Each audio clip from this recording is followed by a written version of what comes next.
Alright, how you doing? So, I picked up a pistol here recently. It is a FN high power that is Nazi stamped. I don't know if you guys can see that or not. But pretty much what happened was, FN Herstal is in Belgium.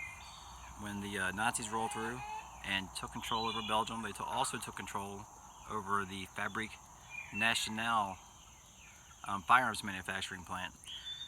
And they continued using it and continued making high powers. And so they stamped them, they shipped them out. I think it was between like 1940, 1942, somewhere in there. This one was made 1941.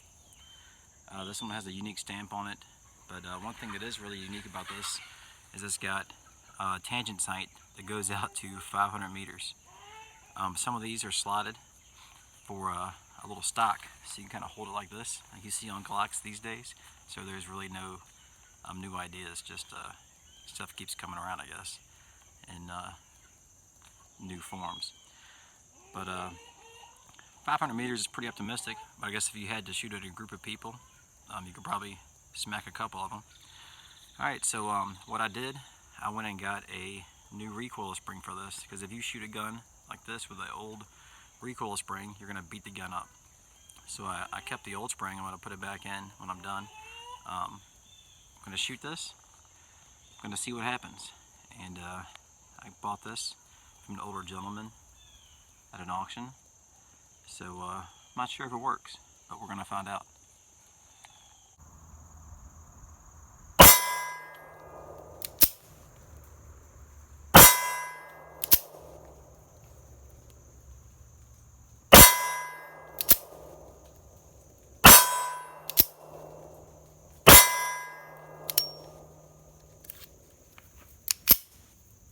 Alright, I've got my Nazi down here, and he is in some need of some dispatching.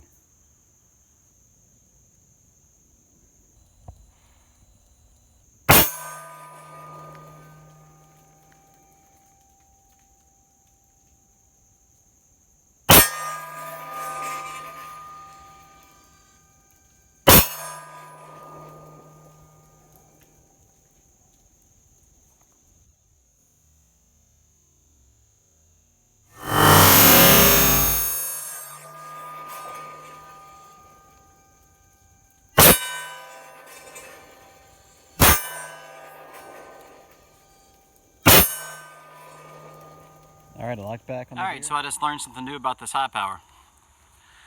Alright, if you do like a thumbs forward grip, like you're used to doing on a Glock or a modern firearm, you're going to depress the slide lock and your gun's going to be single action, like you guys just saw. So I'm going to shoot again and try not to keep my finger on any part of this slide stop.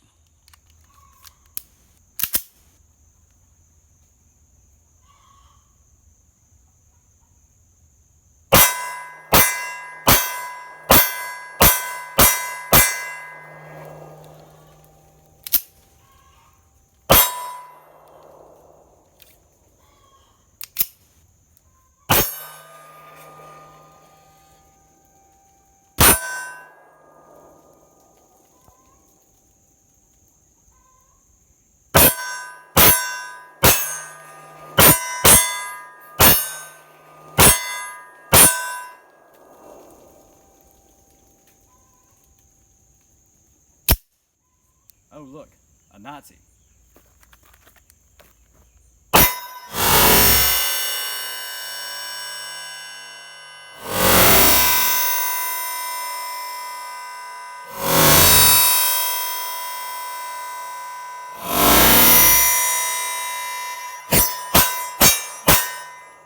Oh look, a Nazi.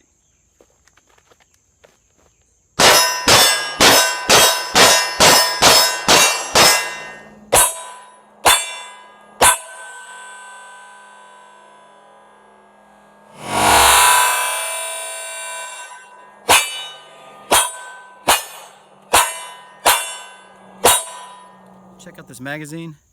I guess polymers weren't as big, or maybe they weren't developed in 1941, but this looks like it has an aluminum follower. And I haven't seen one of those before that I can remember, but I thought that was kind of cool. This was a big magazine. This was a big deal.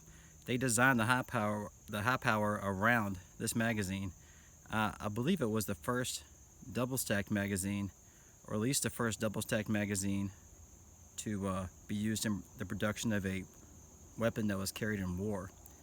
So this mag was a pretty big deal. Double-stacked, I think it held it's like 12 or 13, 12 in one or 13 in one. But that was a lot compared to the 1911 that held 7. While I'm cleaning this, I just remembered there was something written under the left panel. So I'll include some enhanced pictures, and maybe you guys can translate, because I'm pretty sure it's in German.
Okay, so I just finished shooting this.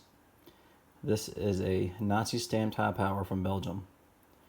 So these are marked with an inspector stamp.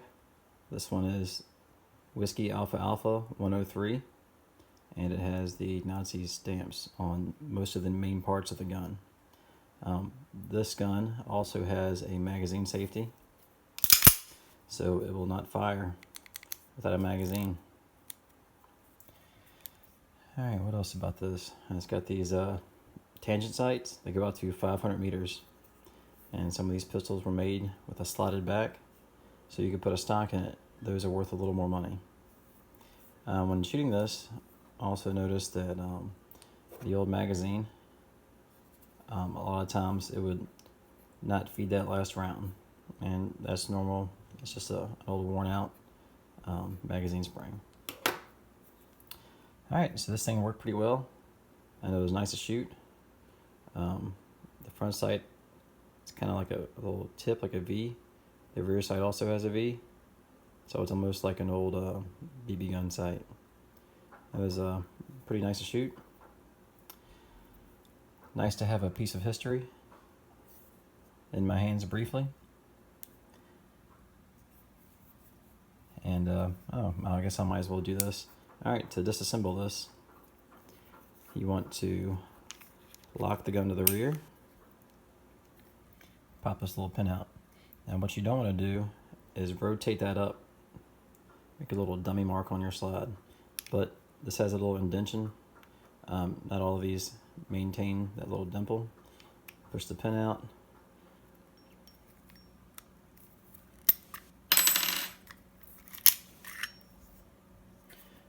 Alright. Those are the internals, in case some of you guys were wondering. Everybody might not get a chance to see those. The recoil spring. It's the guide rod. This is the high power new factory spring. It's the barrel.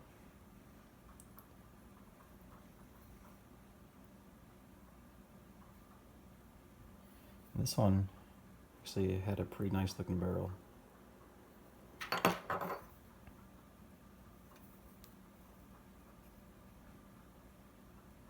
It's amazing that this gun was invented in 1935. I guess the Germans call these the 640 Bravos. I think US, Canadian, other countries call these the M35 or M1935. This one was made in 1941. You can tell by the serial numbers, the markings, and the tangent sight.